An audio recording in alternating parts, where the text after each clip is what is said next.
Hi, Year 12. Just following on from today's lesson about Caliban, I wanted to keep going with where we had left off when we had been looking at the text in terms of how is Caliban described, and we started to count how many times he's actually called monster, he's called fish, and the derogatory ways in which he is referred to. I thought it's also interesting if you were to just do a Google search for images of Caliban, and you can see the multitude ways in which he's portrayed on stage. Here's just some of the images here.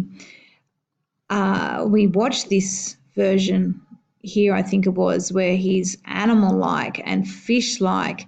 We then start looking at it in terms of being represented as African or as an indigenous person, as something opposite to other to the Eurocentric view of the world.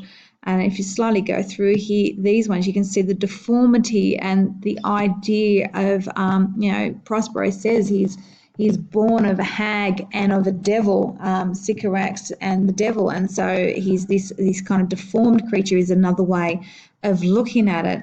There's question marks about whether or not he is man, and it goes on. And when we look at the language itself and how he's described, he is put in a position of being something quite monstrous and wicked and evil. And yet when we look at the language and look at all the other ways he's described, we do have to examine just exactly what that means.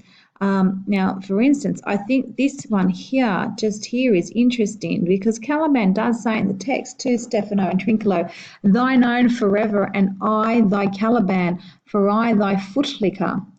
Now, if you not remember, we talked about that phrase yesterday with Hagseed, and Felix calls Tony a footlicker. And so we have to ask, what are the values that Atwood is exploring here when she appropriates the Tempest?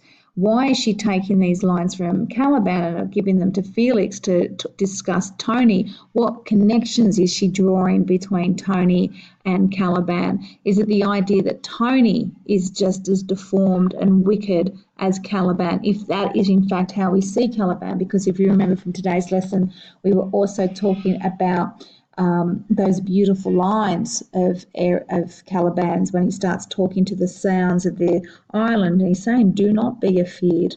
And as you know from what we were talking about today, we also have Miranda's lines about Caliban, where Miranda also, she is meant to be this creature of wonder and of beauty, and Ferdinand falls in love with her at first sight. And yet the way she also talks about Caliban is that he is something wicked. And so do we take that at face value and say, well, if Miranda sees it that way, then that's the way it is? Or is she shaped by Prospero's views of of Caliban? If you jump forward, so carrying on from what we did today, if you jump forward to Act 4, Scene 1, we see Caliban, Stefano and Trinculo enter the area where Prospero and Miranda live on the island, and they've had clothes laid out for them. And just before that, we have Prospero says, just before the next scene starts, Prospero says of Caliban, "A devil, a born devil, on whose nature nurture can never stick, on whom my pains humanly taken, all lost, quite lost. And as with age his body uglier grows, so his mind cankers. I will plague them all, even to the roaring."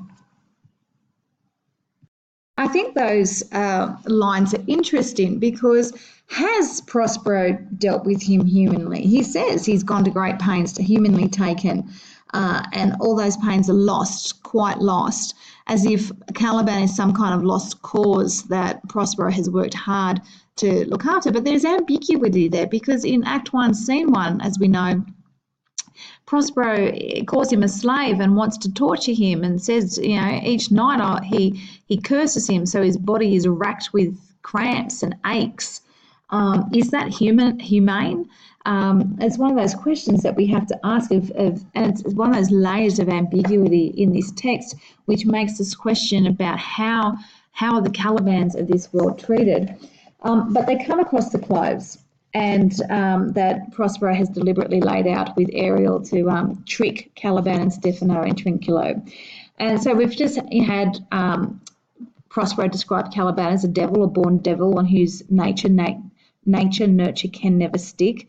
And then we go further, and Stefano in line 196 says monster, and he's calling Ariel, Stefano calls Ariel a fairy, a harmless fairy, even though Caliban is wary. And then Trinculo again, monster, and suggests, calls him horse piss as well.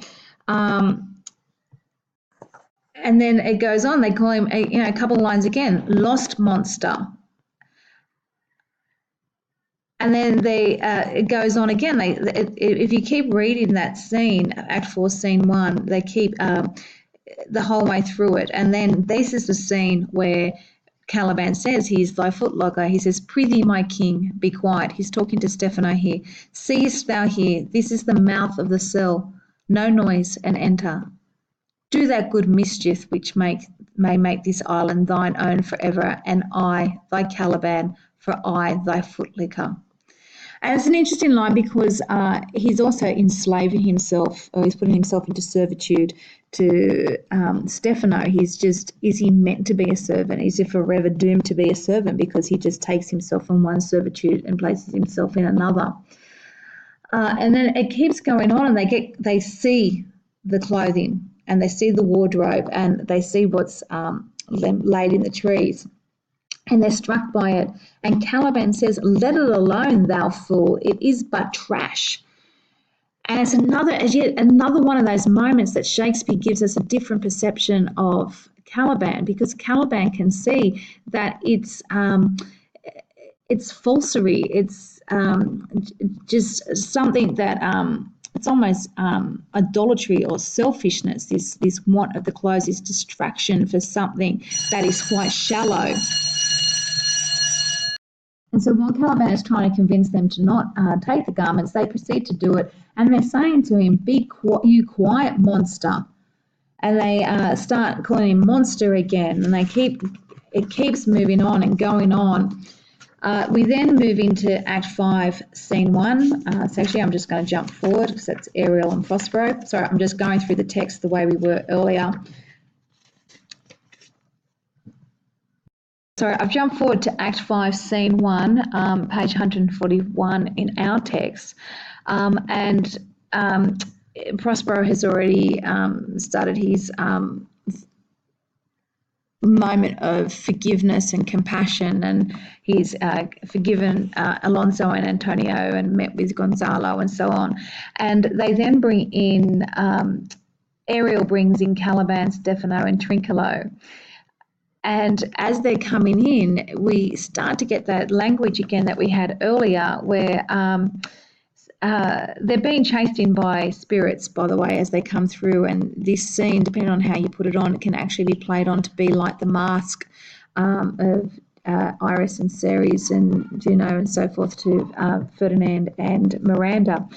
But again, as it goes on, Sebastian sees them, and he's like, what things are these? Will money buy them? And Antonio says, very like, one of them is a plain fish and no doubt marketable. So Sebastian and Antonio are carrying on those lines of Stefano and Trinculo, where they're saying that Caliban is a product that can be sold. And again, that theme that he's like a fish.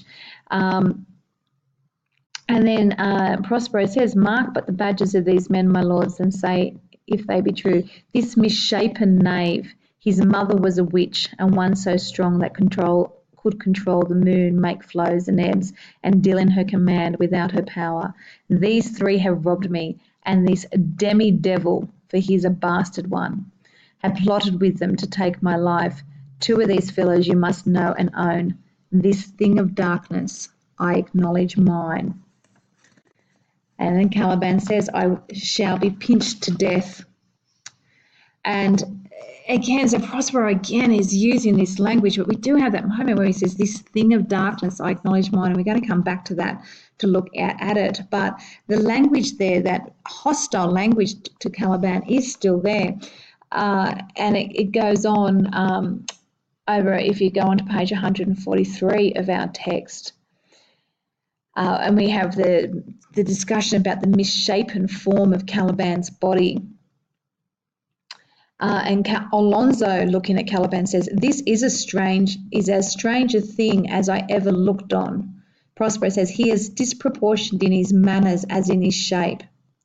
And he says, "Go, Sirrah, to my cell. Take with you your companions as you look to have my pardon, trim it handsomely." And so he's saying that, you're possibly going to be pardoned, but that pardon's going to happen when you're in the cell, and that motif of imprisonment continues. But Caliban says, "I that I will, and I will be wise hereafter, and seek for grace. What a thrice double ass was I to take this drunkard for a god, and worship this dull fool." And all Prospero can say to that is, "Go to, away." And so that language of description of Caliban never changes. And so, and yet, Caliban has these moments where he has those beautiful lines in the poem. He is able to see the flaws in Stefano and Trinculo's in their behaviours, and he is also able to acknowledge his own shortcomings and his own failures. And so just as Prospero, in terms of the Renaissance humanism and self-actualization, Caliban arguably does the same thing. So Caliban is very much depending on what type of reading you take, very much a problematic character, and the way he's portrayed and the way he's examined and presented, and what lines you choose to focus on, change how we can understand this text. So, is he a victim? Is the first question. He's the rightful owner of the king of the island. He tells us this island's mine. Prospero has seized that power from him and forced him into slavery. So we can take it and look at it as Caliban as a prisoner, or there is the idea of him being a savage. Miranda calls him a savage, and in that sense, we're talking about that he's brutish, he's evil. Arguably he's not capable of being educated, and yet the most beautiful lines in the play belong to him. And so we have a paradox there, because if he's not capable of being educated, then how did he become such a master of the language? And so it further enhances that ambiguity. Then there's the idea that he's a servant, not a slave, but a servant.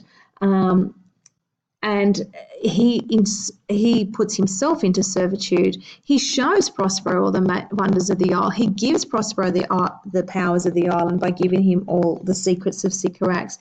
And then he trades that in for Stefano and puts himself in a position of servitude to Stefano. He calls himself thy footlicker. Arguably also, Caliban could be there to contrast the other characters and to juxtapose their ideas. Is Caliban just an uglier version of Prospero? As one of you said today, we can take a Machiavellian reading of him and say, well, the island should have been taken by Prospero because Caliban handed it all over, just as Prospero really handed over his dukedom. But we also, the idea of the rape of Miranda. Did Caliban try and rape her? He's definitely going to give her to Stefano to rape. And we got this idea of lust, whereas the relationship with Miranda and Ferdinand is based on love. And so you have that contrast there in the types of relationships. And there's definitely that level of malevolence towards Miranda when he is going to hand her to Stefano. Then we have the idea of is he just a symbol of just deformity and wickedness? For in terms of context, it was believed that if you were deformed, then you must have been wicked. And so, and we know he's devil and Sycorax. Prospero tells us that he's both hag seed and devil born. Then again, is he the noble savage, which we're going to talk about in more detail when we talk about Montaigne. And there's other things that we need to look at in detail, but I really want you to get your head around the conundrum that